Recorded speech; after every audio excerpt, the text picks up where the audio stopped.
l'opportunité des programmes,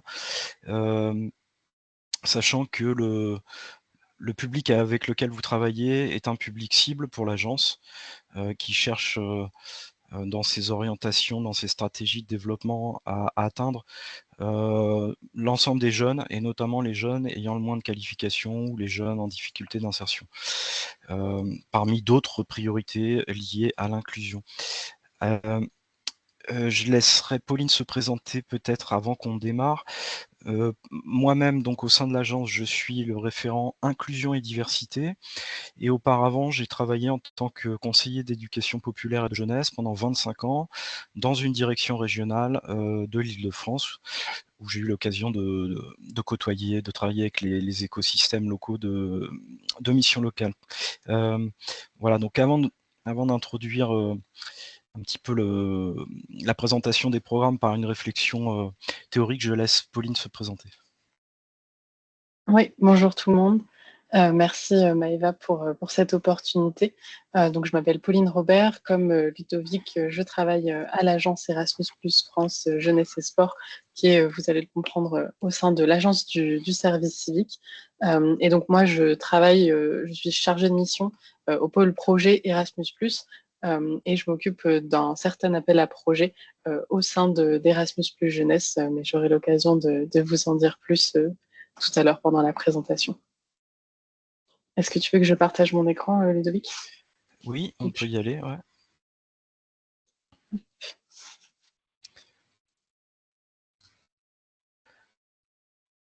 Peut-être juste, j'ai oublié de faire un rappel sur le déroulé de ce webinaire.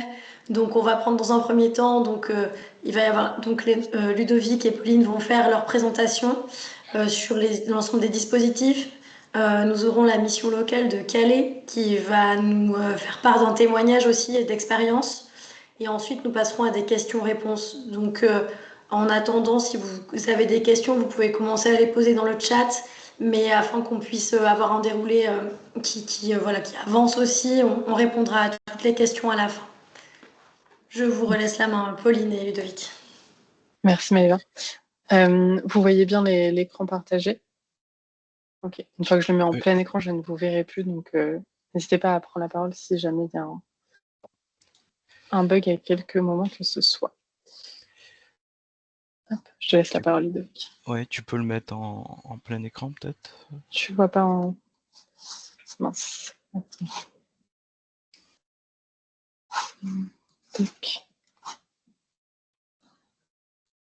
Est-ce que là c'est bon? Non, on a toujours les slides sur le côté. Mince. Pardon, on n'est pas très habitué de Teams. Là,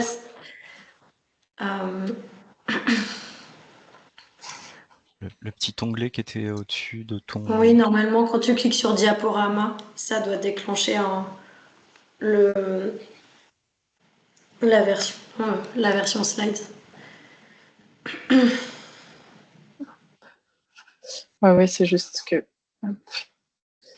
j'avais partagé. Enfin, la fenêtre est Là, pas c'est bon. Là, c'est bon, je pense. Là, on a les pages de notes. Est-ce que dans tes fenêtres, là, on voit la version... Non.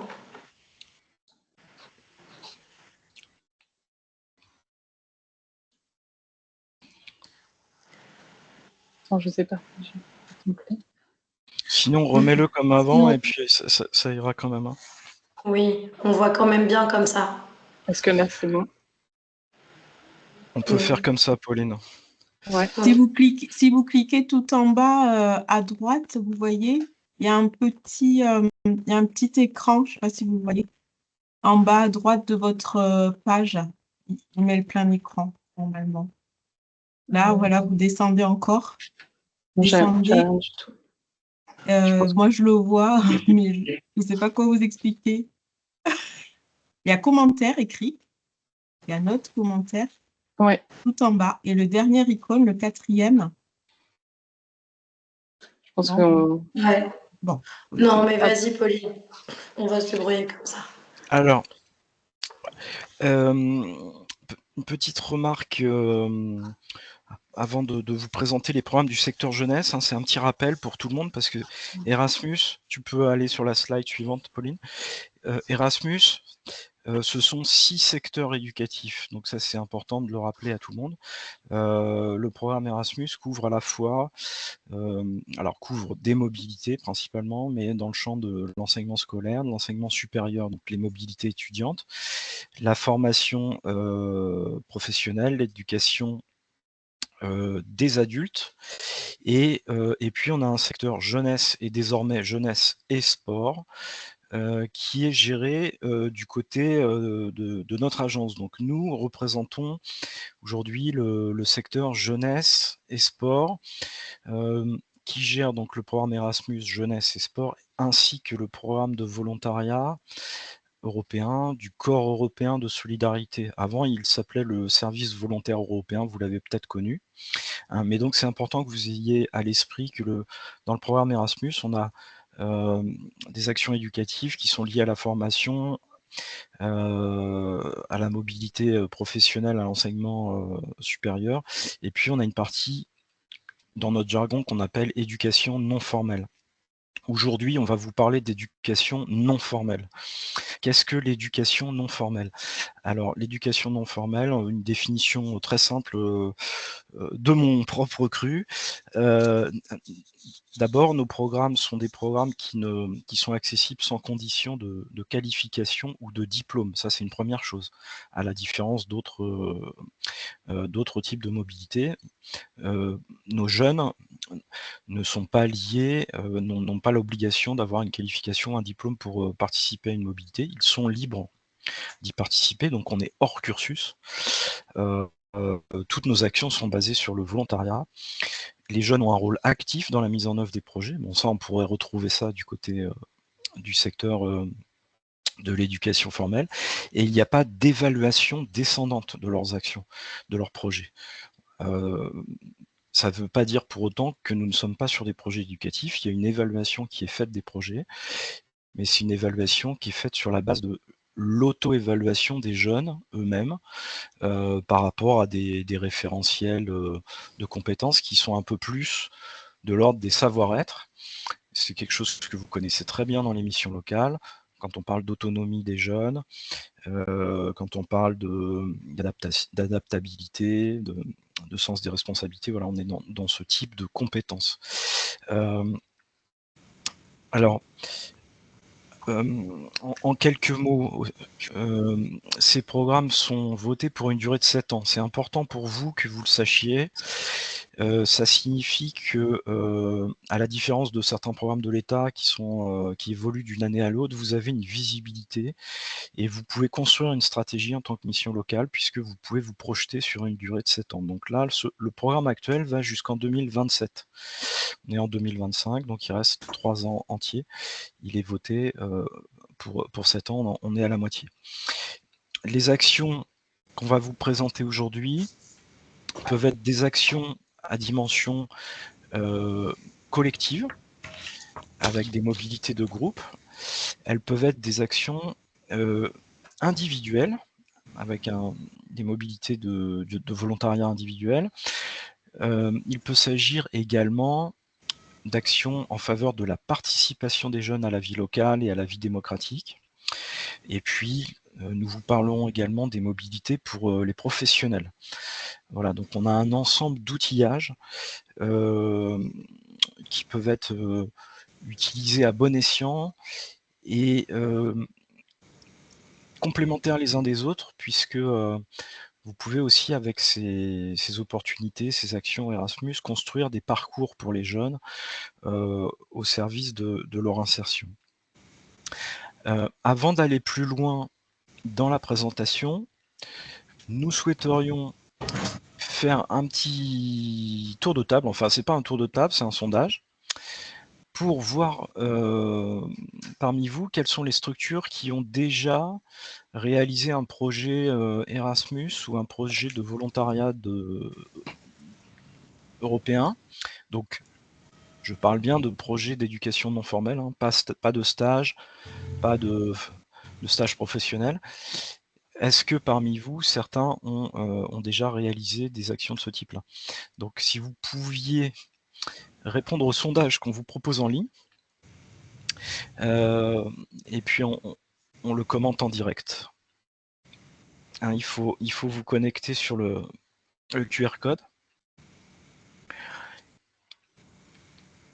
Et Pauline, je te laisse. Oui, du coup, je partage mon écran, je ne vais pas pouvoir voir les votes en direct de Vico. Il faut que je repasse sur l'autre écran.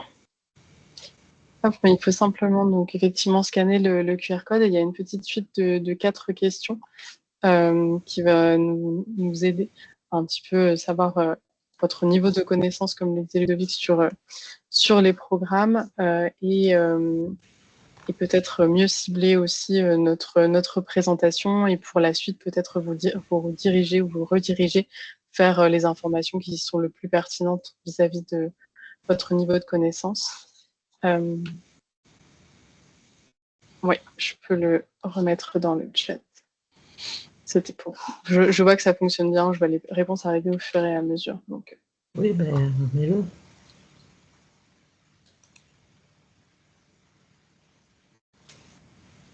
Voilà.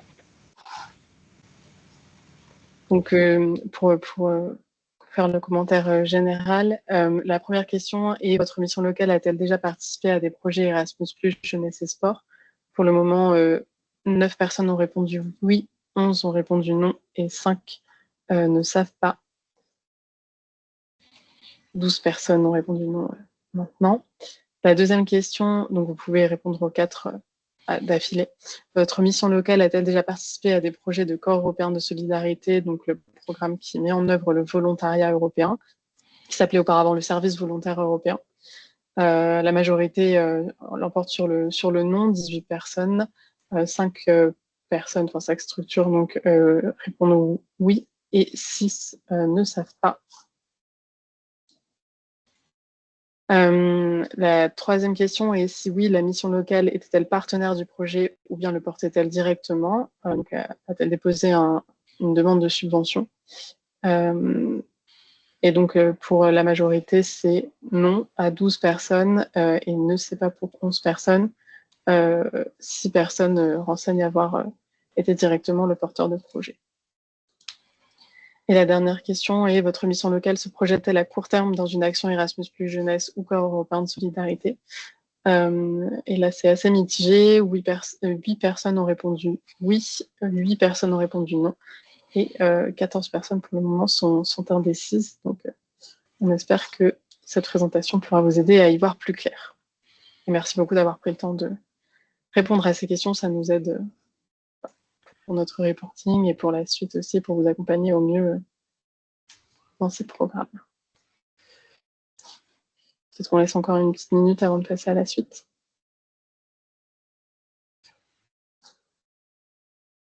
On peut revenir au diaporama, peut-être?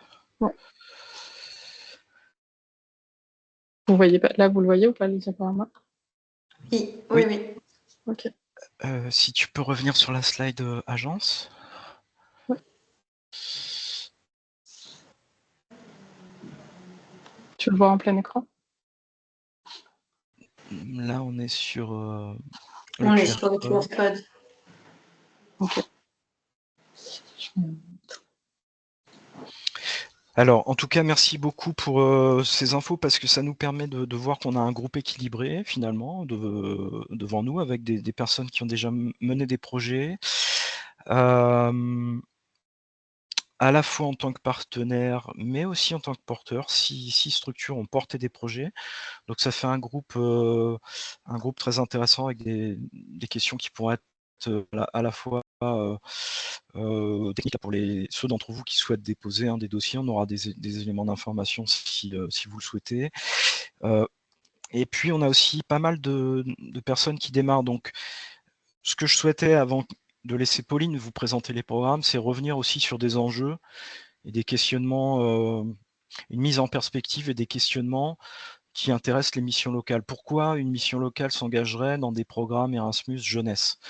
Ça, c'est un petit peu la question la question du départ. Donc j'évoquais juste avant les compétences, et je pense que c'est vraiment cet élément-là qui nous intéresse lorsqu'on a une mission locale, qu'on peut utiliser ces programmes d'éducation non formelle. Je parlais de savoir-être.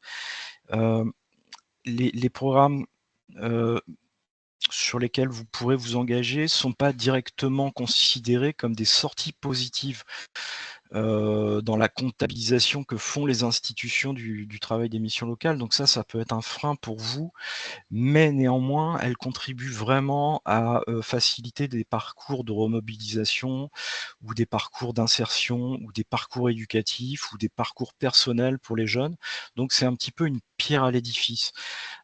Lorsqu'on travaille sur nos programmes, nous, on a l'habitude vraiment d'utiliser des référentiels de compétences et des outillages dont on pourra vous parler, avec des notions qui sont celles de l'adaptation au changement, de la confiance en soi pour les jeunes, de l'ouverture d'esprit, du sens des relations interpersonnelles ou de la vie de groupe, du sens des responsabilités lorsqu'on porte un projet. Tout ça concourt à l'autonomie des jeunes, qui est vraiment un élément moteur pour aussi leur insertion sociale et professionnelle. Ça, ce sont les savoir-être. La participation à des projets, ça peut être aussi l'acquisition de compétences, au premier rang desquelles l'acquisition de compétences linguistiques. Un jeune qui passe une année à l'étranger va développer des compétences linguistiques. Le choix de sa destination, le choix du thème de son projet, si on parle de volontariat, va être déterminant, peut être déterminant dans une projection à plus long terme vers une formation ou vers une recherche d'emploi. Alors sur les outillages liés aux compétences, l'Union européenne en propose certains. Vous avez entendu parler des portfolios Europass avec les CV en ligne Europass. On a le Youth Pass, qui est un document délivré officiellement par l'agence, qui permet de certifier une expérience réalisée par les jeunes avec la description des compétences développées. On a des outils qui sont créés par l'Office franco-allemand pour la jeunesse aussi, dont on pourra vous les envoyer après. Je vais pas être trop technique, mais qui permettent d'évaluer de façon un peu scientifique les compétences acquises à travers des questionnaires, et vous pouvez les utiliser librement. Voilà, donc j'ai parlé de la notion de parcours. Pour nous, c'est aussi alterner des expériences court terme et des expériences de plus long terme. Donc dans le programme Erasmus, on a tout ça. Bon, vous avez aussi d'autres programmes, hein. Les chantiers internationaux de jeunes bénévoles peuvent être une première expérience. Et puis on a, en termes de parcours, on peut aussi parler de passer d'une mobilité collective à une mobilité individuelle. Voilà, deux axes de réflexion pour vous dans l'accompagnement des jeunes dans ces programmes. Alors quels sont les freins rencontrés par les jeunes? Il y en a évidemment, diffèrent selon les publics, diffèrent selon la personnalité des gens, mais on en retrouve quand même de façon récurrente. Le premier frein, c'est le manque d'information, curieusement. C'est celui qui est évoqué régulièrement, et le manque d'accès à l'information par rapport à ces programmes. Ensuite, c'est souvent la peur de partir seul, l'autocensure, le manque de confiance en soi, le besoin d'associer sa famille aussi au choix de partir en mobilité, des freins linguistiques, des freins financiers. Et pour les missions locales, je le disais juste auparavant, la contrainte pour vous, c'est d'arriver à justifier auprès des institutions, que ce soit les directions régionales de l'emploi ou les conseils régionaux dans la contractualisation que peut avoir la mission locale, de la notion de sortie positive. Donc c'est tout l'objet aussi et tout l'intérêt de pouvoir évaluer les projets auxquels participent les jeunes, de pouvoir en évaluer l'impact, de pouvoir les valoriser. Alors on a des leviers aussi à vous proposer. D'abord, en termes de mobilisation des jeunes, on travaille beaucoup, les Drages, nos partenaires, l'agence travaille beaucoup avec le système de témoignage, de valorisation des projets par les pairs. Donc, ça, c'est important de pouvoir s'appuyer sur des jeunes qui ont déjà réalisé des actions pour montrer que c'est accessible. Et nous pouvons vous aider aussi à identifier des actions qui auraient eu lieu dans vos territoires, à vous mettre en relation avec les bonnes personnes par rapport à ça. Le programme Erasmus lui-même propose des adaptations. Je ne vais pas rentrer dans le détail technique parce que Pauline pourra peut-être le faire pendant la présentation, mais on a des forfaits spécifiques pour les jeunes qui sont moins autonomes. On a des adaptations dans la durée des actions qui peut être plus courte. Voilà, les actions sont aussi calibrées en fonction des publics et pour les rendre accessibles aux jeunes ayant moins d'opportunités ou à des jeunes qui seraient moins autonomes. Un point extrêmement important auquel je tiens beaucoup en tant qu'ancien correspondant régional, c'est le travail avec l'écosystème local. C'est-à-dire que vous n'êtes pas seul, en fait, vous êtes une mission locale, mais dans un environnement de partenaires. Et c'est très important pour vous de bien identifier sur votre territoire quelles sont les structures les plus expérimentées dans les programmes avec lesquels vous pourriez travailler. Et donc, ce qui signifie que vous n'êtes pas forcément obligé de monter les projets en direct. Quand je pense par exemple au volontariat européen, la plupart des missions locales travaillent avec des structures qui sont déjà qui font ça à plein temps, qui sont déjà accrédités, qui ont l'habitude. Certaines sont même spécialisées dans le travail d'accompagnement vers l'insertion professionnelle. Je pense à des structures comme Rempart sur les chantiers, comme Parcours le Monde. Et donc, pour avoir une bonne connaissance de ce qui se fait sur votre territoire, la porte d'entrée, c'est les correspondants régionaux de l'agence. L'agence Erasmus Jeunesse a des contacts dans chaque direction régionale de la jeunesse, des sports et de l'engagement. Donc vous avez la liste de ces personnes-là. Et voilà, c'est vraiment un conseil. Commencez par, avant de vous lancer dans le montage d'un dossier, sauf si vous y êtes déjà, commencez déjà par prendre contact avec le correspondant régional pour savoir ce qui se fait à l'échelle du territoire. Et quelles sont les personnes ressources mobilisables. Et puis, un dernier point, je m'arrête là-dessus. Vous pouvez aussi travailler en consortium d'acteurs, c'est-à-dire que vous pouvez décider de réaliser un projet à l'échelle du département, à l'échelle d'un bassin, entre plusieurs missions locales. Le programme offre des souplesses pour le montage de projets. Voilà, c'était un propos préalable que je souhaitais faire avant qu'on rentre dans la description des programmes. Pauline, je te repasse la main.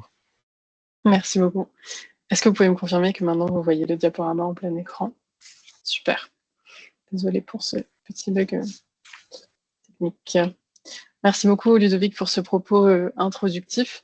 Donc maintenant, je vais rentrer un petit peu plus dans le détail technique du programme Erasmus+, donc le volet jeunesse et sport, vous l'aurez compris, et du corps européen de solidarité. Tout d'abord, vous présenter peut-être les priorités thématiques qui sont transversales à l'ensemble du programme Erasmus+, donc peut-être que vous en avez déjà entendu parler. Ces thématiques s'appliquent à tous les secteurs et pour toute la durée de la programmation, donc depuis 2021 et jusqu'à 2027. Donc elles sont au nombre de 4, vous les voyez là à l'écran: inclusion et diversité, participation à la vie démocratique, protection de l'environnement et éducation au numérique, transformation numérique. Concrètement, qu'est-ce que ça veut dire? Ça veut dire que dans chaque projet qui est financé par le programme Erasmus+, Jeunesse et Sport et par le Corps européen de solidarité, ce sont les mêmes. Chacune de ces thématique doit transparaître et doit être prise en compte dans la réalisation du projet, dans la manière dont il est pensé et dans sa mise en œuvre. Il y a une des thématiques qui peut avoir la dominante dans les projets, donc par exemple la protection de l'environnement, mais les autres doivent aussi être prises en compte. Il peut aussi y avoir d'autres thématiques sur lesquelles se concentrent les projets qui ne font pas partie de ces 4-là, mais dans tous les cas, elles doivent être prises en compte et dans la dans le montage de projet et dans la manière dont vous allez expliquer votre projet concrètement dans un formulaire de candidature, il y a des questions très spécifiques sur la manière dont vous allez prendre en compte dans la mise en œuvre de votre projet les questions d'inclusion et de diversité, comment est-ce que vous allez veiller à ce que le projet en question, donc la mobilité ou autres, prennent en compte les questions d'éco-responsabilité et de protection de l'environnement, comment est-ce que la dimension d'éducation en numérique et d'inclusion dans le numérique va être prise en compte pour que tout le monde puisse participer sur un pied d'égalité, etc., etc. Si vous voulez en savoir un petit peu plus derrière sur ce qui se cache derrière ces termes un peu génériques, derrière ces thématiques un peu génériques, c'est détaillé dans le guide du programme qui est en gros le gros document, la grosse bible qui recense les règles du programme Erasmus+. C'est un document qui est un peu impressionnant et qui fait un peu peur à première vue puisqu'il est assez conséquent, mais en réalité la partie qui concerne le volet ce qu'on va vous présenter aujourd'hui, donc les volets jeunesse et sport, est assez petite et lorsqu'on cherche une information assez précise, ça fait finalement assez peu de pages à lire. Et nous, à l'agence, on fait aussi un travail de synthétisation de ce guide, donc on pourra aussi vous transmettre des fiches ressources qui synthétisent ces priorités. En termes de pays participants au programme, on voulait vous repréciser qui peut prendre part et avec qui on peut construire des projets Erasmus+, jeunesse et sport et corps européen de solidarité. Il y a d'abord, donc, vous vous en doutez, les 27 pays de l'Union européenne, et il y a également 6 pays tiers qui sont associés au programme, qui ne font pas partie de l'Union européenne mais qui ont une convention pour bénéficier d'Erasmus+, au même titre que les pays de l'Union européenne. Donc ce sont la Norvège, l'Islande, le Liechtenstein, la Macédoine du Nord, la Serbie et la Turquie. Et sur certains volets que je vais détailler après du programme, il y a des pays partenaires, donc qui sont des pays voisins de l'Union européenne, qui peuvent participer sous certaines conditions avec lesquelles des partenariats sont possibles.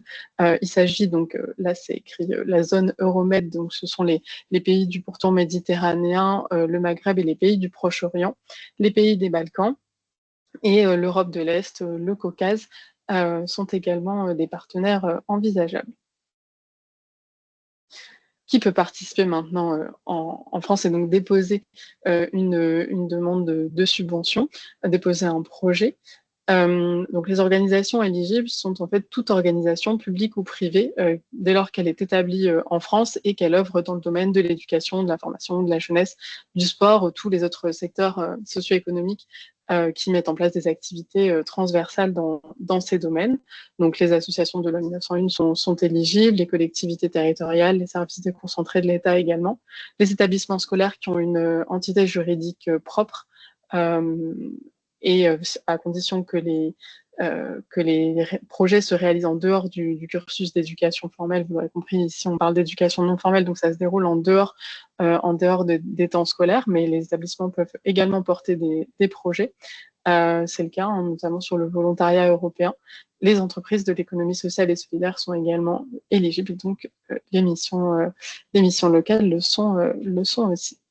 Il est également possible de porter un projet en tant que groupe informel de jeunes. Donc, au minimum 4 jeunes qui sont âgés de 13 à 30 ans peuvent, en groupe, faire une demande de subvention et porter un projet et en assumer la responsabilité administrative et financière. Voilà, on en a quelques-uns aussi, même si beaucoup moins. Maintenant, un peu peut-être pour rentrer dans le détail de la structure des opportunités que comporte à l'agence, on va venir répondre essentiellement à 2 besoins différents.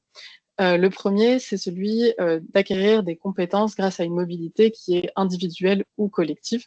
Et ce besoin va pouvoir être adressé, répondu via différentes formes de mobilité qui peuvent être des visites d'études, des mobilités pour une mise en réseau entre pairs, des formations, des séminaires, des ateliers, du job shadowing.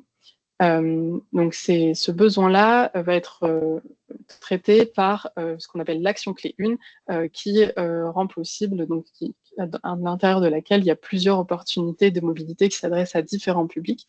Le volontariat permet également de répondre à ces besoins. Le deuxième besoin, c'est celui de partager, créer, grâce à une coopération entre organisations à un niveau international, européen.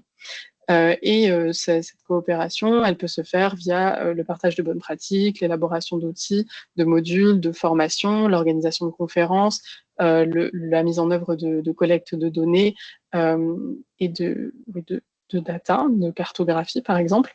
Et ce deuxième besoin va être répondu par ce qu'on appelle l'action clé 2, qui permet de financer des projets de partenariat qu'on ne va pas trop développer aujourd'hui parce que c'est vrai que ça s'adresse plutôt à des organisations qui sont déjà un petit peu expérimentées sur Erasmus+. En général, les deux actions clés se répondent et les organisations primo-arrivantes commencent par l'action clé 1, mettent en place des projets de mobilité, et puis au fur et à mesure de la construction des partenariats et de la montée en compétences et en expérience, commencent à vouloir créer des projets plus de coopération et vouloir identifier des bonnes pratiques, se rendre compte qu'il y a des outils qui manquent, que des bonnes pratiques pourraient être mieux partagées, mieux communiquées, etc. Et donc bascule sur l'action clé 2. Donc voilà, l'idée aujourd'hui, c'est de vous mentionner que ça existe, vous en expliquer l'intérêt, mais on va pas y rentrer dans le détail, au contraire de l'action clé 1, pour laquelle on va diviser en deux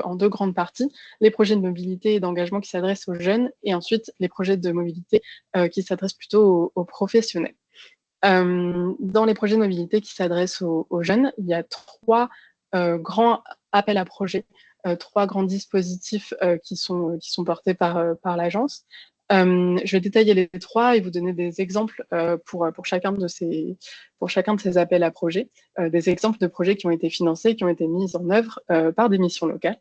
Donc ça va peut-être aussi vous permettre de vous rapprocher de ces missions locales qui ont déjà une expérience et qui pourront ensuite peut-être répondre de manière plus précise à certaines des questions que vous pouvez vous poser. Donc le premier appel à projet, c'est ce qu'on appelle les échanges de jeunes. C'est un peu l'appel à projet historique du volet jeunesse d'Erasmus+.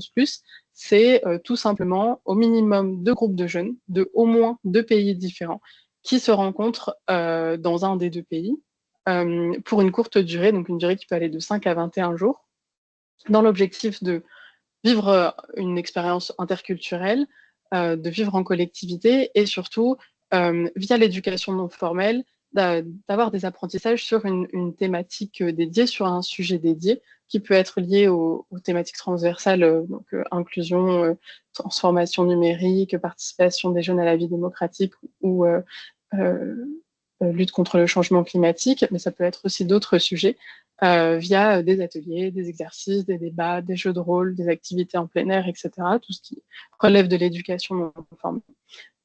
Donc ce type d'appel à projet peut concerner 16 à 60 jeunes de 2 pays minimum, ça peut être plus, et donc s'adresse aux jeunes de 13 à 30 ans. Le deuxième appel à projet, c'est celui des activités de participation de jeunes. Il a de particulier que voilà, déjà la thématique centrale, c'est la participation des jeunes à la vie démocratique, et c'est des projets qui peuvent se réaliser uniquement au niveau national et pour lesquels avoir un partenaire européen n'est pas obligatoire. C'est pas mal aussi pour commencer dans les programmes en tant qu'organisation quand on n'a pas encore de partenariat ou identifié de partenaires au niveau européen. Et également, ça peut permettre aussi de s'adresser à des jeunes et de les pousser à s'investir dans un projet sans qu'ils aient à faire une mobilité, ce qui peut parfois être assez difficile, être un frein en fonction des profils. Là, l'objectif, c'est d'organiser des rencontres, des séminaires, des ateliers autour de la participation active des jeunes. Ça peut être autour d'une thématique spécifique, ça peut simplement être autour des institutions européennes, être autour de la démocratie, de la question de la démocratie, de la participation en général. Souvent, ça va pouvoir venir mettre en place des campagnes de sensibilisation sur la vie démocratique, des consultations auprès des élus, auprès des acteurs locaux, aussi des simulations du fonctionnement démocratique, soit de la France, soit du niveau européen, ou une visite des institutions européennes aussi, donc et sont finançables des visites par exemple à Strasbourg ou à Bruxelles du Parlement et ou de la Commission européenne. Donc c'est des projets qui peuvent se réaliser au niveau local, national ou européen, donc c'est assez flexible et plein de choses sont imaginables à l'intérieur de cet appel à projet. Le troisième appel à projet pour les jeunes, ça s'appelle Discover EU Inclusion, qui lui s'adresse spécifiquement aux jeunes de 18 à 21 ans. Donc les deux premiers dont je vous ai parlé, ça s'adresse aux jeunes de 13 à 30 ans. Là, la tranche d'âge est un peu plus restreinte parce que cet appel à projet, il est pensé encore une fois comme une première étape vers la mobilité européenne. L'objectif de cet appel à projet n'est ni plus ni moins que une organisation qui aide un jeune ou un groupe de jeunes, de 5 jeunes maximum, à partir en mobilité sur une durée qui peut être très courte, qui peut aller de 2 jours de 1 jour même, à 1 mois, en utilisant exclusivement le train. Donc c'est à la fois voilà, l'intérêt de pousser à la mobilité en Europe, mais aussi la mobilité responsable, éco-responsable en utilisant le train. Et donc, c'est un pass Interrail qui est financé pour la mobilité dans le cadre de cet appel à projet. Ça, c'était pour vous présenter brièvement les trois opportunités que nous portons. Vous avez un petit résumé ici pour chacune des opportunités que je viens de mentionner, et également un petit lien vers une vidéo YouTube qui présente chacun des appels à projet en s'adressant directement aux jeunes. Donc, c'est aussi des ressources que vous pouvez utiliser pour présenter ces opportunités à vos publics. Et pour l'exemple de projet d'échange de jeunes, on a choisi un projet qui a été porté par la mission locale sud de l'île de la Réunion, donc qui a été réalisé, je crois, entre 2022 et 2023, oui, c'est ça, qui a impliqué donc 44 jeunes au total, qui étaient originaires à la fois de la Réunion, de l'île de Saint-Martin et d'Espagne continentale. C'était des jeunes qui étaient âgés de 18 à 29 ans.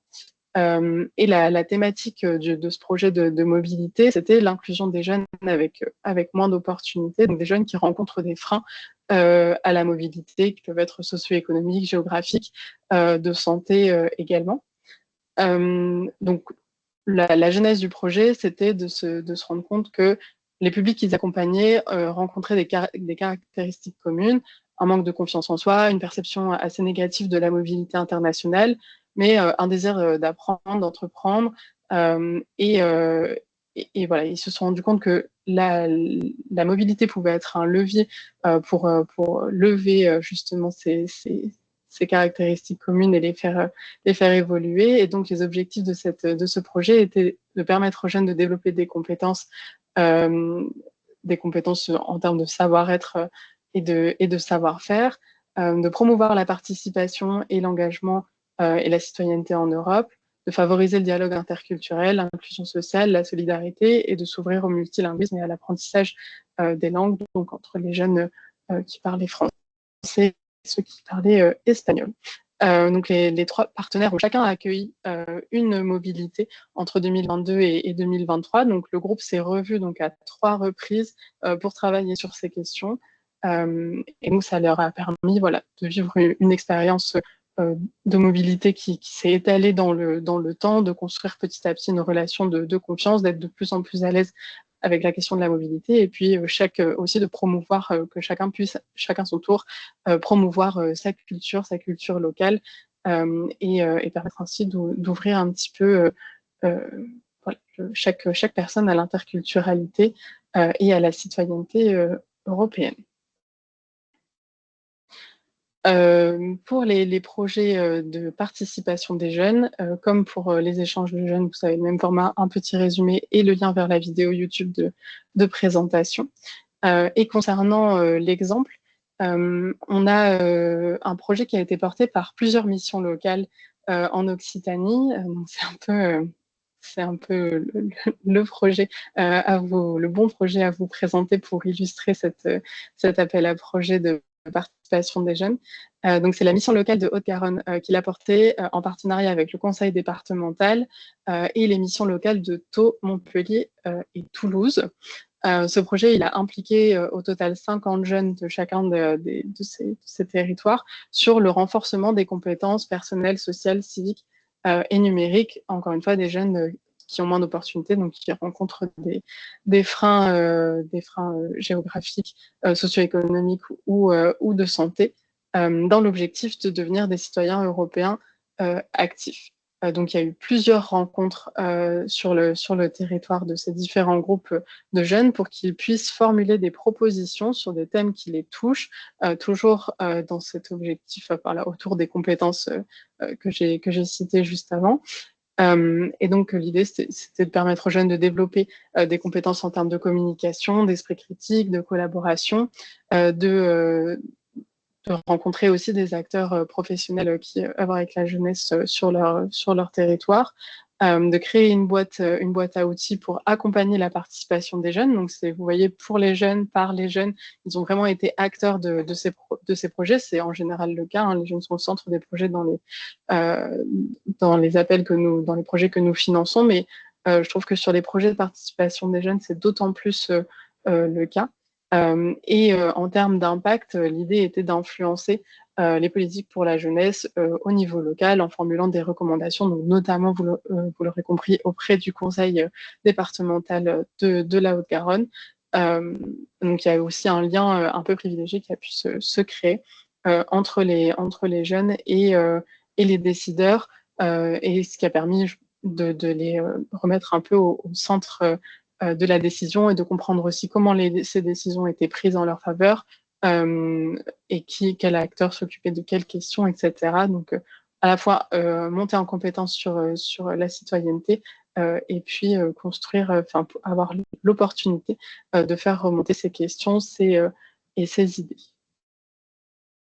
Donc, vous voyez que c'est un projet qui s'est réalisé sans mobilité en Europe et que c'est quand même imaginable et finançable par Erasmus+ Jeunesse. Le dernier appel à projet pour les jeunes, c'est donc Discovery ou Inclusion. Pareil, vous avez le lien vers la vidéo de présentation et le petit résumé. Et ici, le projet qu'on souhaitait mettre en avant, c'est celui de la mission locale Ouest Côte d'Armor, qui est située en Bretagne. C'est un projet qui est toujours en cours, mais dont les premières mobilités ont déjà pu se réaliser en début d'année, si je ne dis pas de bêtises. Donc, au total, c'est un projet qui voudrait réaliser 4 mobilités de 4 groupes de jeunes, composés de 5 jeunes à chaque fois, qui ont 18 ans. Et donc des jeunes qui rencontrent différents types de freins, encore une fois, et chaque groupe de 5 jeunes est accompagné de 2 professionnels de la structure dans une mobilité, donc en Europe, de 1 semaine. L'idée, c'est de lutter contre l'isolement des jeunes en milieu rural et de les accompagner dans des endroits auxquels ils n'ont jamais eu l'occasion d'aller, donc notamment en Europe. Et il y a une co-construction du voyage, du choix de l'itinéraire avec ces jeunes en fonction de leur profil, en fonction de leurs besoins, en fonction de leur expérience, et un accompagnement avant, pendant, après la mobilité par la mission locale. Donc avant la mobilité d'un point de vue logistique, administratif et pédagogique sur la construction de l'itinéraire et des différentes activités. Pendant la mobilité, via physiquement 2 personnes qui sont présentes, qui accompagnent le groupe.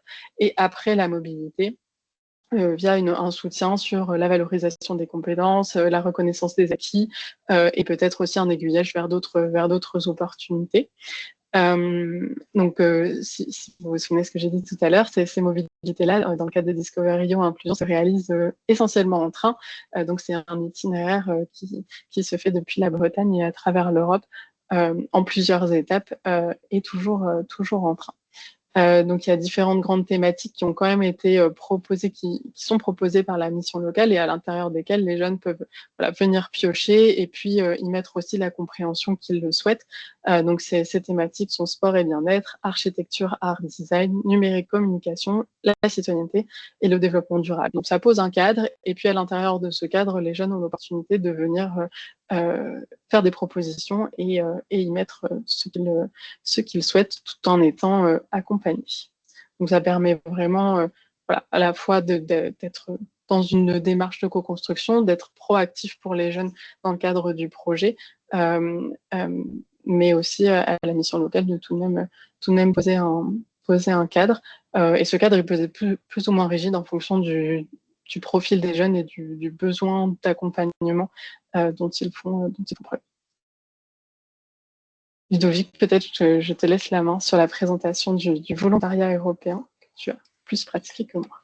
Oui, Merci Pauline. Alors, Pauline a parlé de mobilité collective pour le programme de volontariat européen, qui est un petit peu aussi le programme historique, hein. Puis il a été lancé en 1997, donc il existe même avant le service civique. On va être sur des actions qui peuvent être individuelles, et sur des mobilités qui peuvent être aussi de plus long terme. Donc c'est un outil pour le coup qui peut vraiment constituer une étape, une pièce d'un parcours réfléchi d'insertion professionnelle des jeunes autour d'un projet précis, et qui peut venir après des expériences collectives qui ont été présentées. Je tiens à préciser qu'on a aussi la possibilité de réaliser une mission de service civique en France et d'enchaîner ensuite sur une mission de volontariat européen du Corps européen de solidarité. Donc ça, c'est autorisé. Ce sont des programmes qui comptent qui sont pris en compte pour la retraite aussi. Et le service civique, je ne vais pas dire de bêtises, mais pour l'accès à des concours de la fonction publique, je crois que c'est aussi comptabilisé. Donc c'est un programme ouvert aux 13-30 ans, aux 18-30 ans. Donc on va jusqu'à 30 ans du côté de l'Europe dans la définition de la jeunesse. Et en 2 mots, donc il s'agit pour les jeunes de réaliser une mission d'intérêt général, comme pour le service civique, hein, dans une structure à but non lucratif. Ça peut être une association, une collectivité territoriale, ça peut être aussi un parc naturel régional, un musée, voilà, toute structure à but non lucratif. Dans de nombreux domaines, on a une majorité de projets dans le domaine de l'action sociale. On a beaucoup de projets dans le domaine de la jeunesse, de la culture, de l'éducation, du sport, de l'environnement. Autant de secteurs qui peuvent intéresser les jeunes dans leur parcours. Et puis une petite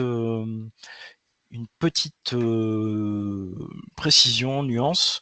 Donc on parle de volontariat individuel, mais on a aussi quelques enveloppes réservées à des volontariats de groupe. Donc ce sont des groupes de 5 volontaires au minimum, de 2 pays au minimum. Et donc là, on a la possibilité d'envoyer des jeunes en équipe de volontaires. Ce sont des projets un peu plus courts, puisque ce sont des projets de 2 semaines à 2 mois. Dernière nuance, donc le volontariat individuel, c'est 2 mois à 12 mois, une année complète. En moyenne, c'est 8-9 mois. Mais pour des jeunes qui seraient moins autonomes, en difficulté, on a une adaptation qui est le volontariat court terme, où on permet à des jeunes de partir de 2 semaines à 2 mois, et ensuite, s'ils le souhaitent, de poursuivre avec un volontariat long terme. Alors je parle bien du CES, hein, la question dans le chat. Tout ce que je viens d'évoquer, c'est le corps européen de solidarité, mais il a une forme principale qui est le volontariat individuel, et puis une déclinaison long terme, court terme, et cette possibilité ouverte du volontariat d'équipe. Alors encore une fois, c'était mon propos en introduction. La mission locale peut demander à être structure d'accompagnement ou d'envoi. Elle peut aussi accueillir des jeunes, recevoir des jeunes européens. Donc pour être simplement labellisé sur le volet pédagogique de la mission, c'est un label simple qui se fait tout au long de l'année, qui est relativement facile, hein, il suffit de définir des missions ou de définir les conditions d'accompagnement qui seront proposées aux jeunes. Et par contre, dès lors que l'on souhaite porter des demandes de subvention, il faut faire une demande de labellisation LEED qui suppose d'avoir une stratégie pluriannuelle. Donc c'est un peu plus lourd. Et pour revenir à mon propos introductif, sachez donc en France, on a une quinzaine de missions locales qui sont labellisées. Mais par ailleurs, Nous avons énormément de jeunes de missions locales qui partent en volontariat pour les raisons que j'avais indiquées, c'est-à-dire que les missions locales travaillent avec leurs partenaires à l'échelle du territoire. Donc les associations se déplacent, font des informations collectives au sein de la mission locale, ensuite reçoivent les jeunes en entretien individuel. Il y a un bilan au retour qui est fait en commun avec le conseiller d'orientation de la mission locale et la personne qui l'a accompagné dans la structure. Donc ce montage-là, il est très général.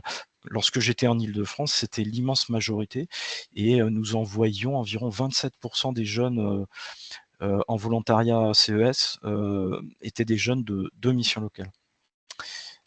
Voilà, je te redonne la parole, Pauline. Merci beaucoup. Je vais peut-être accélérer un petit peu, je vois que le temps file. Dans le cadre de l'action Clé 1, donc les mobilités, les actions, des appels à projets qui permettent de financer la mobilité des professionnels. Donc là, on vous a parlé de toutes les opportunités pour les jeunes de 13 à 30 ans et puis de 18 à 30 ans avec le volontariat européen. Ici, ce sont des opportunités de mobilité qui s'adressent aux professionnels, donc plutôt à vous directement, avec, vous le voyez, un appel à projet qui s'appelle Mobilité des acteurs de jeunesse, qui a pour objectif de permettre à des acteurs de jeunesse, donc c'est un terme assez générique, hein, mais voilà, qui s'adresse globalement à toutes les personnes qui travaillent dans le domaine de la jeunesse avec des jeunes et pour les jeunes, de rencontrer d'autres professionnels de jeunesse au niveau européen dans un cadre voilà, non formel et informel pour développer des compétences, des connaissances, faire des visites d'études, être en observation des situations de travail, faire une mise en réseau avec d'autres acteurs au niveau européen, se former, organiser des séminaires, des ateliers. Donc ça peut être au niveau européen, travailler avec un partenaire qui lui aussi travaille avec le même public que vous et donc monter en compétence sur l'accompagnement des jeunes qui font face à des difficultés similaires, peut-être organiser un séminaire pour venir informer et former d'autres acteurs sur ces questions, faire du job shadowing, donc aller quelques semaines, donc vous le voyez, c'est de 2 jours à 2 mois dans un autre pays et voir comment travaillent vos homologues dans d'autres pays européens. Ce sont des exemples qui sont possibles dans le cadre de cet appel à projet mobilité des acteurs de jeunesse. Et il y a également un appel à projet qui s'adresse au personnel sportif. Donc c'est exactement le même principe, simplement il faut faire partie d'une organisation qui est en lien, qui utilise le sport comme outil d'apprentissage. Voilà, qui est un club ou pas d'ailleurs.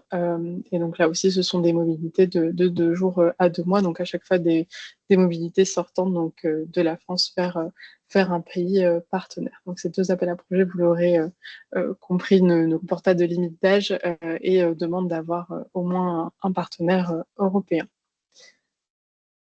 Maintenant, la question que tout le monde se pose, comment fonctionne la subvention et comment sont financés tous ces beaux projets?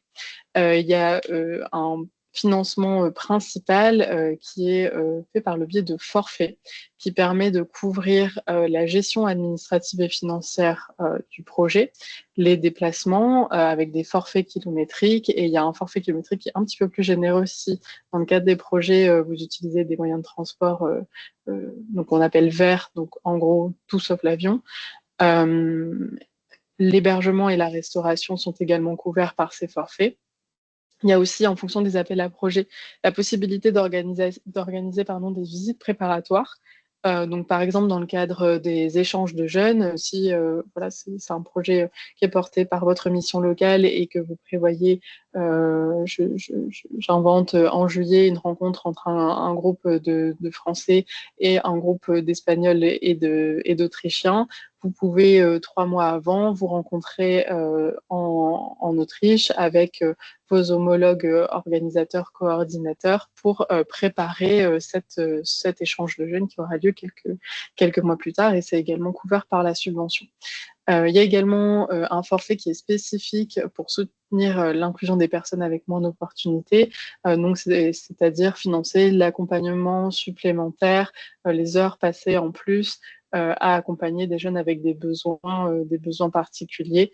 Et voilà, tout ça, c'est sur la base c'est soumis à validation à chaque fois de l'agence, et vous qui développez dans votre projet à quel public vous vous adressez et quelles difficultés sont rencontrées par le groupe cible de votre projet, et donc à quel type d'accompagnement vous allez mettre en place, et de quel soutien vous allez mettre en place. Tous ces forfaits varient donc en fonction du nombre de participants, de la destination, comme je le disais, puisque pour les déplacements, c'est en fonction c'est un forfait kilométrique, du pays et de la distance. Les forfaits sont différents en fonction du niveau de vie aussi du pays dans lequel se réalise la mobilité, et de la durée de la mobilité et du projet en tant que tel. Donc ça, c'est les variables, et vous avez les différentes lignes de prise en charge. Il y a 2 appels à projets à chaque fois par an pour déposer des projets. Le prochain est en octobre, le 1er octobre 2025, pour des projets qui peuvent débuter au plus tôt au premier semestre 2026. Donc ça veut dire que vous avez dès, je pense, l'été, les appels à projets seront ouverts jusqu'au 1er octobre pour compléter un formulaire de candidature. Pour chaque appel à projet, il y a un formulaire de candidature différent que vous soumettez au plus tard le 1er octobre. Ensuite s'ouvre une phase d'instruction du projet, et s'il est financé, le projet peut débuter au plus tôt en mars 2026. Et le deuxième appel à projet est en février 2026, donc vous comprenez que un appel à projet vient de passer, donc qui était le 12 février dernier. Voilà, et le prochain, on n'a pas encore la date exacte pour février 2026, mais même principe. Et cet appel à projet-là financera des projets qui pourront se dérouler pendant le deuxième semestre 2026, donc dès l'été 2026. Ces candidatures, elles sont à déposer sur une plateforme qui est unique en Europe, qui est commune à tous les pays de l'Union européenne. Vous avez le lien ici dans la présentation. De manière globale, cette présentation, c'est une ressource en tant que telle, hein. Il y a des liens un petit peu partout. Il y a des slides aussi qu'on a masqués pour pas être trop long aujourd'hui, pour pas trop développer, mais voilà, on vous laissera la reparcourir à tête reposée, et peut-être un petit peu cliquer sur les différents liens proposés. Ouais, donc ça, c'était pour l'action clé 1 et pour les opportunités de mobilité. On voulait rapidement évoquer avec vous les projets de partenariat que j'évoquais au tout début, si vous vous souvenez. Ces appels à projets viennent répondre aux besoins de créer des outils, mettre en place des coopérations entre organisations au niveau européen, et produire un résultat. Donc ça peut être un outil, un plaidoyer, un site internet, quelque chose qui peut à la fin aider et soutenir le travail de jeunesse. 2 types de projets de partenariat, les partenariats simplifiés et les partenariats de coopération.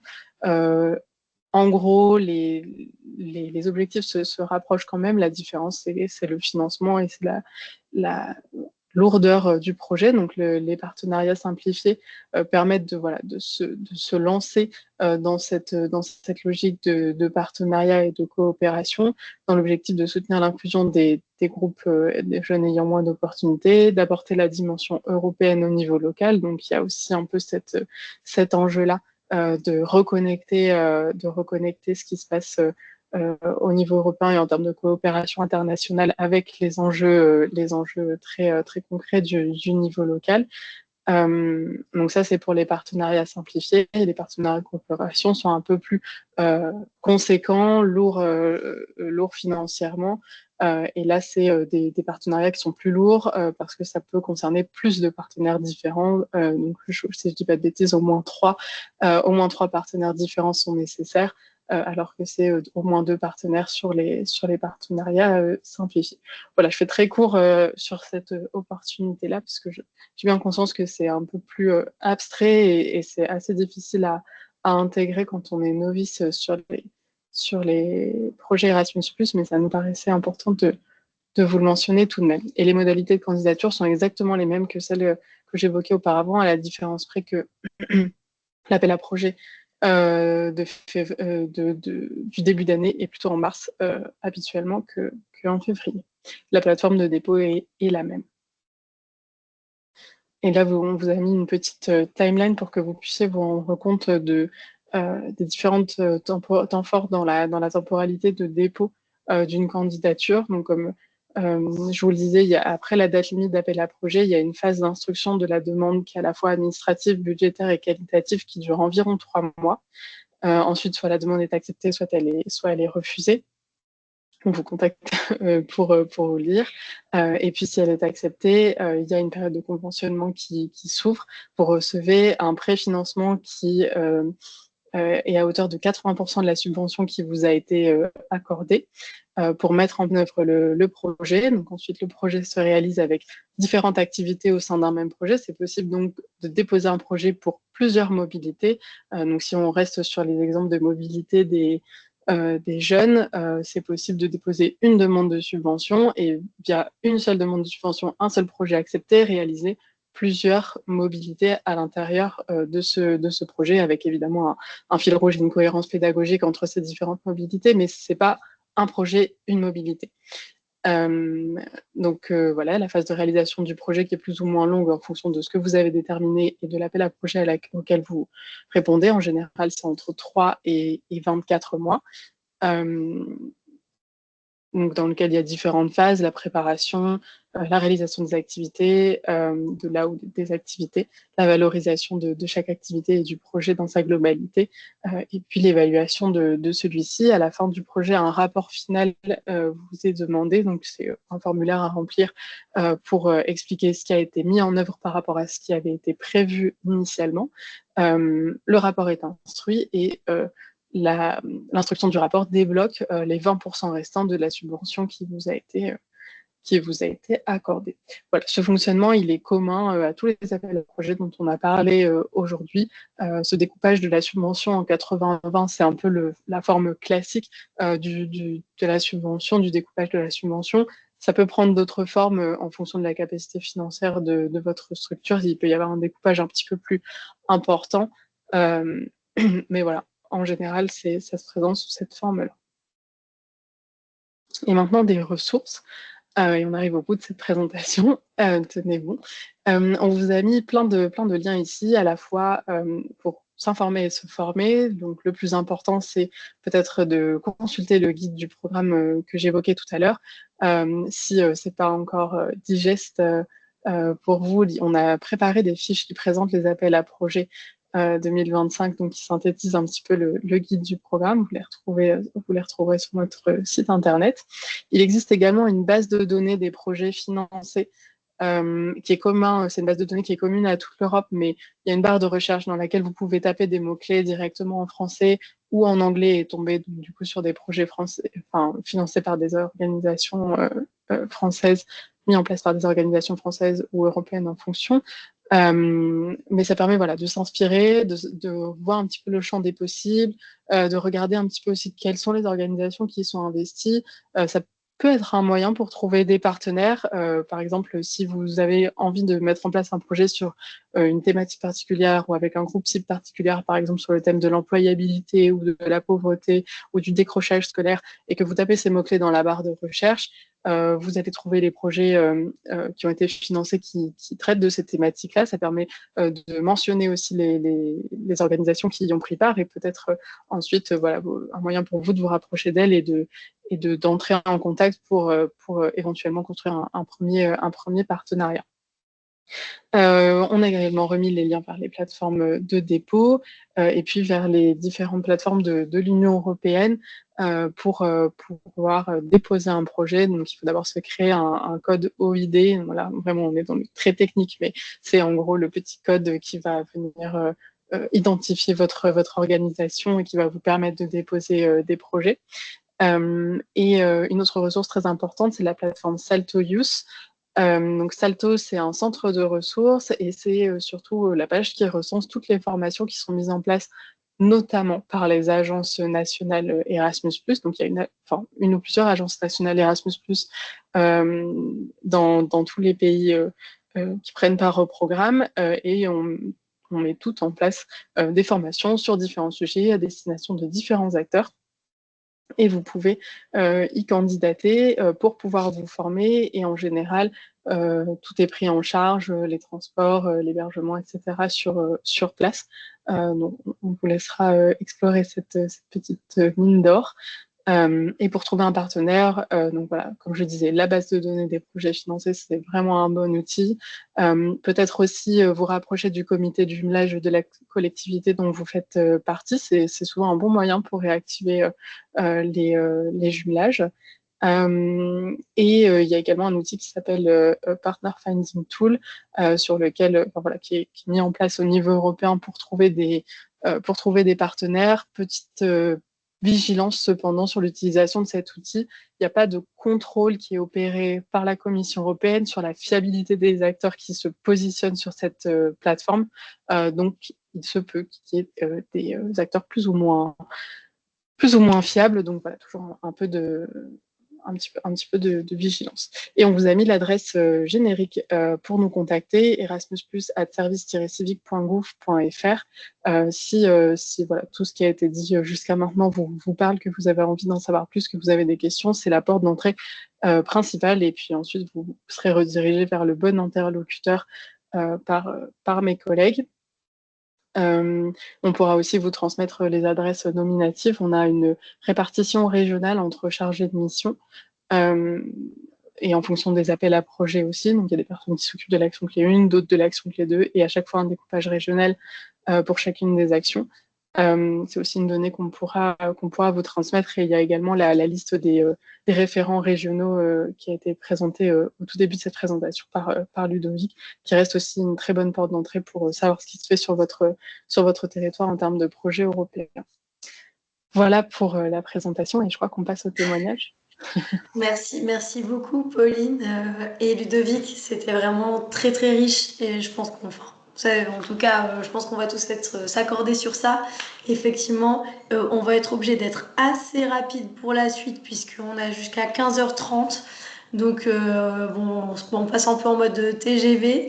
Mais donc, du coup, oui, je vais laisser la parole à Elisabeth et à Sébastien. J'ai oublié le prénom, pardon, de la personne qui accompagne Elisabeth. Je vous propose de faire un témoignage de 5 minutes max pour qu'on ait le temps de faire ensuite un temps de questions-réponses. Et du coup, si vous pouvez faire un focus sur notamment le corps européen de solidarité, donc, qui est le dispositif Erasmus, enfin le dispositif piloté par E+ Jeunesse et Sport que vous gérez. Merci beaucoup pour ce témoignage et je vous laisse la parole à Sébastien et Elisabeth. Bonjour à tous. Donc oui, donc là, nous sommes la mission locale de Calais, Fabrique des Filles. Donc là, essentiellement, un témoignage sur notre expérience dans le cadre du corps européen de solidarité, même si on est sur différents dispositifs, on fait toutes sortes de mobilité. Donc nous, on a une expérience sur de l'accueil et de l'envoi, et en tant que porteur aussi du projet.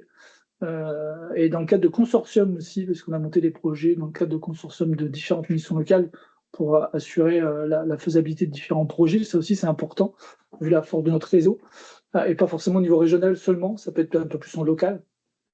Au niveau de l'accueil, on avait monté un projet transfrontalier aussi, ce qui peut être important pour certaines missions locales avec des thématiques comme ça. Donc à son époque, c'était Angleterre, Belgique, Pays-Bas pour nous. Donc voilà, Angleterre, on ne pourra plus faire ce genre d'échange, ni accueil ni envoi. Voilà. Sinon, après, on procède aussi par mise à disposition des accréditations. pour pouvoir envoyer ou accueillir pour des partenaires de notre réseau. Ça aussi, c'est important. Donc, c'est des petits développements qu'on peut avoir par rapport à nos projets.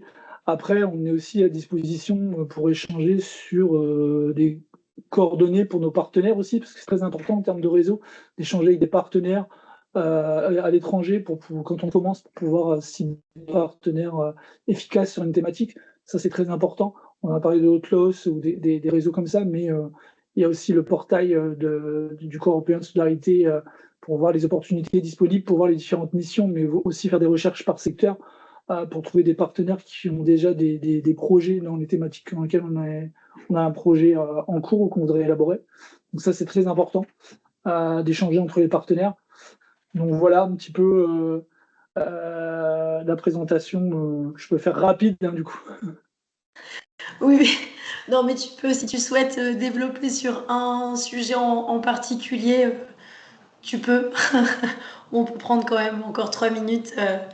Enfin, par exemple, je comprends du coup, Sébastien, que vous êtes structure lead, c'est ça? Ou Non, vous on avez... n'est pas lead du coup, pour le moment, parce que le lead, on était porteur avant en accueil en voix. Pour le lead, on s'est mis dans un consortium qui est porté par une autre mission locale qui, elle, est lead. Ok. Donc nous, on n'a plus que l'accréditation accueil pour le moment. On doit redéposer pour notre projet plus individuel, pour notre territoire. Donc pour le coup, pour le corps de sécurité, parce qu'on est sur d'autres dispositifs avec l'autre agence notamment aussi, donc on est sur d'autres projets, donc on ne peut pas non plus tout faire encore pour l'instant. Donc une chose à la fois. Oui. Bah, du coup, comme vous êtes la mission locale témoin, est-ce que vous pouvez nous dire ce que ça apporte? Enfin, d'après vous, pourquoi vous utilisez ces dispositifs et qu'est-ce que vous y voyez comme bénéfice et aussi peut-être comme difficulté? Mais bon, voilà, qu'est-ce qui fait que vous continuez? Alors, le bénéfice, c'est l'ouverture d'esprit et la culture et vers les valeurs de l'Europe de nos jeunes. Le gros avantage du corps européen de solidarité, et dès qu'on leur parle d'Erasmus, c'est souvent, on dit, mais je ne suis plus étudiant, donc je ne peux pas en bénéficier, parce qu'il y a souvent cet appel d'Erasmus qui est pour les étudiants. Et en plus, là, qu'on n'a pas de critères de niveau de langue, de compétences, de diplôme, il y a une ouverture qui est très, très large. Et là, du coup, c'est vrai que la façon de voir les choses et les opportunités du coup d'aller à l'étranger et de rencontrer d'autres Européens, c'est vrai que ça les transforme en plus de l'expérience du voyage, l'expérience interculturelle qui est très enrichissante, en plus des compétences forcément qu'ils vont pouvoir développer sur place. Et ils gardent énormément de contacts aussi. Des fois, ils mettent de nouveaux. On a beaucoup de jeunes qui sont partis qui après mettent de nouveaux projets en place en dehors de ça. Aussi bien au niveau du local qu'au niveau personnel, quoi. C'est très enrichissant pour eux. Ok. Bah, c'est super. Et justement, alors ça, j'appuie un peu dessus, mais je sais que même si du coup, vous, comme vous avez l'expérience, vous avez observé qu'il n'y a pas besoin enfin, que la question de la langue n'est pas en réalité un problème, c'est souvent quelque chose qui peut quand même inquiéter des missions locales ou des jeunes. Et du coup, bah, comment ça fonctionne concrètement pour que les jeunes ils puissent quand même communiquer? Enfin, qu'est-ce qui fait que c'est pas un blocage en fait? Alors, c'est beaucoup de travail avec le partenaire. Généralement, justement, avant d'envoyer, on est raccord avec les partenaires par rapport au niveau de langue des volontaires. Ça, c'est une chose. C'est sûr que la base d'anglais aide toujours, quelle que soit la destination, mais c'est sûr que nous, on travaille avec la Pologne, on travaille avec la Bulgarie, on travaille avec la Grèce. Donc, forcément, leur langue, c'est pas forcément l'anglais à la base. Et nos jeunes, forcément, ne parlent pas polonais, bulgare ou croate, quoi. Donc, forcément, on s'axe un petit peu plus sur l'anglais, mais il y a toutes les phases de préparation. Hein. Ce sont des projets qui sont sur plusieurs mois. Il y a une phase de préparation en amont qui est obligatoire. Forcément, les phases de préparation en langue sont importantes aussi. Après, la dynamique du jeune n'est plus la même parce que quand il sait qu'il va pouvoir partir plusieurs mois, que son profil intéresse des étrangers pour un projet, c'est sûr que la motivation pour l'apprentissage des langues n'est plus la même. Et puis bon, il se rend très vite qu'il y a un décalage entre ce qu'ils ont pu apprendre à l'école et la mise en pratique, les choses comme ça. Donc voilà, nous en plus, on a un réseau d'ambassadeurs, des anciens jeunes qui sont déjà partis, qui souvent interagissent avec eux, on les fait se rencontrer. Donc il y a beaucoup d'échanges de pratiques aussi, mais entre jeunes. Et ça, c'est très important, ça les rassure. Ils ont souvent un problème de confiance en eux, mais du coup, ça fonctionne très bien aussi. Ok. Bah, super, merci beaucoup pour ce témoignage. Est-ce que vous voulez ajouter une dernière chose ou bien on passe aux questions-réponses? Bon, voilà. Après, pour ceux qui commencent, moi, super bien, c'est les séminaires organisés par l'agence pour rencontrer aussi des structures et puis rencontrer pendant 4-5 jours l'agence et pouvoir poser des questions et vraiment travailler sur la mise en place de projets. C'est des choses qui sont très, très bien faites par l'agence. Donc, et ça, c'est vraiment très, très utile. Ah, Sébastien, tu parles des séminaires de contact, c'est ça? Oui, et quand vous avez il y a un séminaire au moins une fois ou 2 fois par an organisé par l'agence pour les nouveaux accrédités en fait, et les nouveaux porteurs de projets. Donc ça c'est très intéressant parce qu'il y a souvent des échanges de pratiques en plus et tout ça c'est assez bien fait. Ouais, bah merci. Peut-être Ludovic, tu peux ajouter une info sur les séminaires de contact. Est-ce que ça se passe tout en France ou est-ce que c'est parfois dans d'autres pays de l'Union européenne? Alors, on a des projets qui sont à l'initiative de notre agence et qui peuvent se dérouler en France. Et puis, vous avez accès aux séminaires organisés à l'initiative des autres agences européennes ou des centres Salto. Il y a deux entrées possibles. Il y a une entrée, comme le disait Sébastien, qui est liée à la mise en œuvre d'une action ou d'un programme, le volontariat, le tutorat dans le volontariat, un regroupement des structures autour de la mise en œuvre de projets. Et puis on a des séminaires qui sont plus thématiques.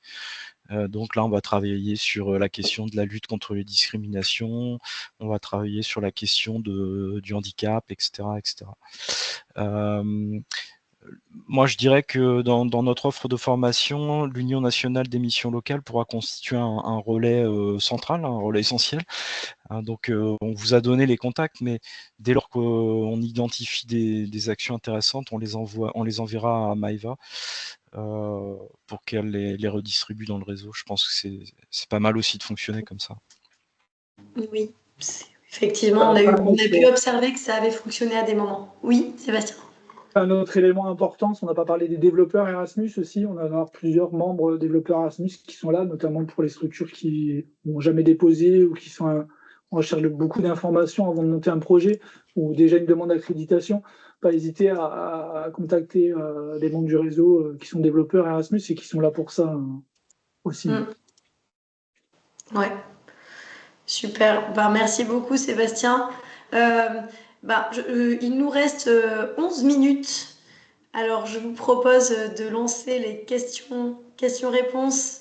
Merci encore à la mission locale de Calais pour ce témoignage. Allez-y, je vous invite. Est-ce qu'il y a donc des questions par rapport à tout ce qui a été dit? Non? Oui, Zora. Oui. Bonjour. Donc, merci pour le témoignage et merci pour la présentation. Merci Maëva. Du coup, moi j'avais une question par rapport à la labellisation. Est-ce que le partenaire, est-ce qu'on peut être juste, est-ce qu'on peut juste demander une labellisation simple et demander aux partenaires européens d'avoir la labellisation LEED et pouvoir faire les envois, échanges dans le cadre du Corps européen de solidarité, sans être du coup en direct en fait? Ou est-ce qu'il faut être ou est-ce qu'il faut avoir la labellisation LEED pour pouvoir envoyer spécifiquement, sans vouloir recevoir le financement en fait? Oui. Je ne sais pas si j'ai été claire. Oui? C'est très clair, si. Oui. Vous avez tout à fait raison. C'est possible d'avoir un label simple et donc de ne pas recevoir de financement, ce qui demande d'être ensuite en contact avec une organisation qui est, elle, lead et qui reçoit des financements pour pouvoir faire de l'envoi ou de l'accueil de volontaires. Donc, si vous voulez faire de l'accueil de volontaires, en général, la forme la plus classique de partenariat, c'est de faire un partenariat avec une organisation qui est labellisée lead sur votre territoire. Voilà, en général au niveau régional, et qui, via une convention de partenariat entre les deux organisations, va vous redistribuer une partie de la subvention qu'elle reçoit pour permettre l'accueil d'un volontaire au sein de votre organisation. Et pour envoyer des volontaires, en général, il y a une coopération avec l'organisme d'accueil dans le pays européen qui, lui, du coup, va financer la mobilité, et donc aucun financement n'est porté en direct par votre structure. Parfait. Je Ok, bah merci. Oui. voudrais ajouter un point. Vous dire que les labellisations simples, c'est tout au long de l'année. Il n'y Mhm. a pas de date de dépôt. Donc vous pouvez la déposer n'importe quel moment. Et l'évaluation de la labellisation simple impliquera nécessairement le correspondant régional. Il aura son avis à donner. Donc le mieux, c'est de commencer par prendre contact avec le correspondant régional dès le départ, en fait. Bien. Très bien. Merci. Bah, du coup, j'en profite. Je ne sais pas si je peux, Maëva. Enfin, je voulais une Il n'y a question pas assez d'autres mains levées, donc je t'en prie, Zora. rapidement. Juste par rapport au témoignage de Sébastien, donc il a parlé de consortium. Je voulais savoir si c'était des missions locales ou pas, en fait, par rapport au consortium, du coup, et combien il y avait de structures qui étaient autour de la table pour travailler justement sur le développement du corps européen de solidarité sur son territoire. Voilà. Ouais, vous m'entendez? Oui, Oui. Oui, c'était un consortium pour le corps européen de solidarité, c'était un consortium de missions locales. Donc mission on locale. était 6 missions locales de la région de France. Ok. Et donc, c'est dans le Nord-Pas-de-Calais, c'est ça? C'est bien Oui, ça? Ouais. Et donc, il y a une structure porteuse, en fait, c'est ça? oui, Et elle met à on dit disposition. exactement. Oui? Voilà. Ouais, Ok. c'est ça. Et on avait, bon, c'était donc ça de la façon de décrire le projet, hein, qui consiste après la répartition sur le volume de chaque mission locale. Mais forcément, on peut être sur des volumes différents. Mais ça, c'est l'organisation interne. Mais voilà, oui, ça dépend. Et en fait, ça peut permettre aussi à des missions locales trop petites ou n'ayant pas des effectifs, de pouvoir quand même envoyer des jeunes et faire profiter D'accord. sur leur territoire de l'offre de service, en fait. Très On a bien. beaucoup travaillé sur ça, sur le développement d'une offre de service égalitaire sur l'ensemble du territoire. Parce que nous, on a D'accord. des grandes métropoles comme Lille, Calais ou Arras. Et après, on a beaucoup de rural. Et du coup, l'offre de service n'est pas exactement la même. Et les possibilités pour les jeunes ne sont pas exactement les mêmes. Donc, du coup, on a travaillé sur ça. Et ça D'accord. permet des petites structures de quand même avoir des opportunités, du coup un financement de bourse pour permettre à des jeunes, par exemple ruraux, voilà, ou une mission locale qui aurait de temps en temps un ou deux jeunes intéressés par une mission à l'année, alors que Lille, nous, on a 20, 30 par an. Donc forcément, on n'a pas de problème. Nous, c'est logique d'avoir une accréditation et de monter des projets. Mais c'est pas forcément le cas pour les petites missions locales, quoi. Très bien. Et donc là, vous parlez juste de l'envoi, en fait. C'est juste de l'envoi, c'est ça? Est-ce que vous faites de Ça peut être l'accueil? les deux, on peut faire envoi, Ouais. accueil, hein, ça peut être un peu comme le D'accord. service physique, en réciprocité, ça existe également. Nous, on faisait les deux, Ok. oui, également. On Ok. a fait Et c'est l'accueil, l'envoi. très bien. Dans vos structures, dans les missions locales, au sein des missions locales ou dans des structures partenaires, dans des associations? Oui, ça peut être les deux, on a fait les deux. D'accord, ok. Merci. Merci. Merci beaucoup. Est-ce qu'il y a d'autres questions? Alors, une question dans le chat. Les formations proposées par Salto concernent-elles uniquement les missions locales labellisées? Non. Les formations Salto concernent tout le monde. Enfin, en fait, en fonction de la formation en question, bien sûr, en général, c'est précisé dans l'offre de la formation qu'est-ce que ça concerne. Donc, parfois, c'est en fonction de la zone géographique, parce qu'il y a aussi des formations qui sont proposées uniquement francophones et donc communes avec la Belgique et le Luxembourg, par exemple. Il y en a qui sont plus en fonction du type de public avec lesquels travaillent les organisations, et il y en a qui sont en fonction des appels à projets, des opportunités, donc sur le volontariat, sur les échanges de jeunes, sur le travail de jeunesse en général, sur l'éducation non formelle en général. Il y en a qui peuvent être aussi thématiques. Donc ça concerne tout le monde. Ça peut concerner tout le monde en tout cas. Ouais. Merci. Est-ce qu'il y a d'autres questions? Peut-être préciser que si vous Ouais. candidatez à une formation Salto, n'hésitez pas à nous envoyer un mail pour nous prévenir ou le dire à Maëva qui nous le dira ensuite. Comme ça, juste on a l'information et on peut. Enfin, voilà, c'est nous qui. Enfin, c'est au sein de l'agence que sont validés les déplacements, les demandes de formation, les candidatures pour chaque formation Salto. Donc, si on a identifié l'acteur qui candidate, c'est toujours plus simple et c'est Oui. toujours mieux. Ouais.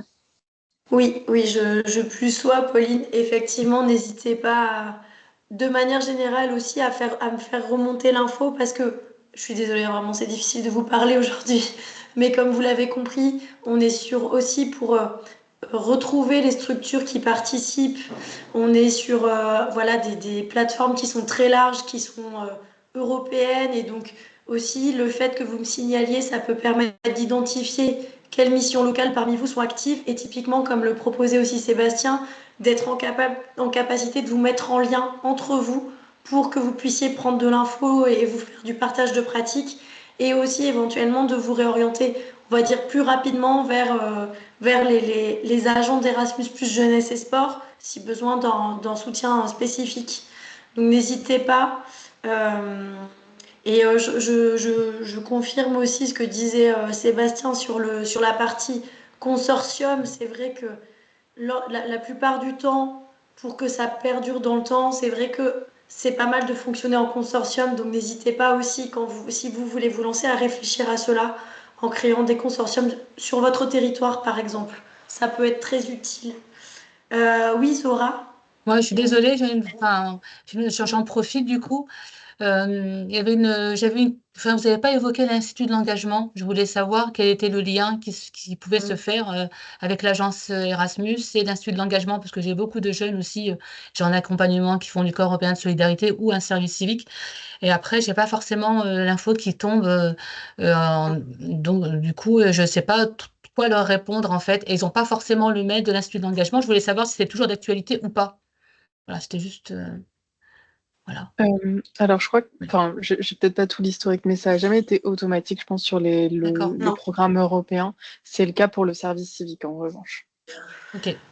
Oui, et Donc, c'est même, en normal. fait, c'est effectivement, c'est en fait l'Institut de l'engagement annonce l'ouverture de ces appels à candidature qui sont souvent assez courts. Et c'est ouvert à tous les jeunes en service civique, les jeunes en corps européen de solidarité, enfin, en tout cas en programme Erasmus. Mais effectivement, c'est plus un suivi. Enfin, disons que c'est décorrélé. L'Institut de l'engagement est vraiment indépendant, en fait. D'accord. Mais par contre, c'est très intéressant pour les jeunes, pour l'accompagnement qu'ils peuvent avoir, hein, pour la suite de leur parcours. Donc, ça, faudrait mieux prendre attache directement avec l'Institut de l'engagement. Mais Zora, si tu veux, je pourrais te passer un contact Très qui bien. normalement est toujours. Bah oui, même, ça m'intéresse. Merci. Ok. Oui. Merci beaucoup. Stéphanie? Oui, deux questions rapides. D'une part, aux collègues de la mission locale de Calais, vous avez évoqué les projets transfrontaliers. Je voulais juste savoir si c'était en lien avec Interreg. Voilà, c'était une première question. Non, c'était pas avec Interreg, Ok, puisque Interreg, généralement, le volume du financier est assez important. Donc là, c'était d'accord. vraiment du corps européen de solidarité avec des partenaires Ah, de chaque d'accord. pays. Ok, merci. Et la deuxième question pour l'agence, c'était... Ah oui, donc, alors vous l'avez certainement dit, auquel cas je m'en excuse, dans les ressources que vous avez présentées, y a-t-il... Alors j'ai compris qu'on pouvait trouver les partenaires qui étaient déjà soit labellisés LEED ou les partenaires qui font de l'envoi de jeunes, notamment en corps européen de solidarité. Enfin, je me demandais voilà, s'il existait une cartographie, justement, par exemple, typiquement régionale, en ce qui me concerne, sur laquelle on peut retrouver les partenaires qui font notamment de l'envoi en CES, tout simplement pour entrer en contact avec elles et savoir les missions et si on peut orienter des jeunes accompagnés par les missions locales. Alors peut-être que vous l'avez déjà dit, hein. En fait, par rapport à cette question, je vous invite vraiment à contacter le correspondant régional. Oui, la Parce que Dragesse, donc. oui, la Ouais, Dragesse, parce ok, que c'est elle qui va avoir la cartographie et d'accord. qui pourra aussi vous spécifier un peu les profils des structures. Certaines sont spécialisées avec Hmm, par rapport à certaines thématiques de projet, d'autres sont spécialisées avec certains publics ou territoires. d'accord. Et par ailleurs, ce sont des structures, généralement les structures d'envoi qui sont soutenues par la Dragesse financièrement, donc il y a des conventions qui existent au niveau local, territorial. D'accord. Merci beaucoup. Merci beaucoup. Bah, nous arrivons au terme de ce webinaire. Donc effectivement, plein d'informations. Donc le PowerPoint vous sera envoyé. Et n'hésitez pas à revenir vers nous ou bien vers les adresses données aussi hein, par Ludovic et Pauline dans leur PowerPoint pour avoir plus d'informations. Et donc à vous adresser à vos référents, enfin à vos correspondants régionaux, donc en passant potentiellement par vos référents régionaux d'ARML aussi, hein, et où voilà, vous pouvez utiliser les adresses qui vous seront communiquées dans le cas où vous n'avez pas forcément une animation active pour le moment à l'échelle régionale, puisque ça bouge en ce moment dans certaines ARM. Merci beaucoup. Je vous souhaite une bonne fin d'après-midi. J'en profite pour vous dire que les inscriptions pour les webinaires de avril et mai viennent d'être ouvertes, donc n'hésitez pas à vous inscrire. Voilà, vous pouvez retrouver l'onglet sur le site de l'UNML, la actualité webinaire, et il y a tous les webinaires. Il y en a d'autres qui arrivent sur la mobilité internationale, donc n'hésitez pas. Ce sera un plaisir de vous retrouver. Et donc, merci beaucoup Ludovic et Pauline pour votre animation. Merci Eva pour l'organisation. Merci à tous et à toutes. Merci Oui. Maëva. À bientôt à tous. Bonne fin de journée. Bonne fin de journée, au revoir. Au revoir. Tu préfères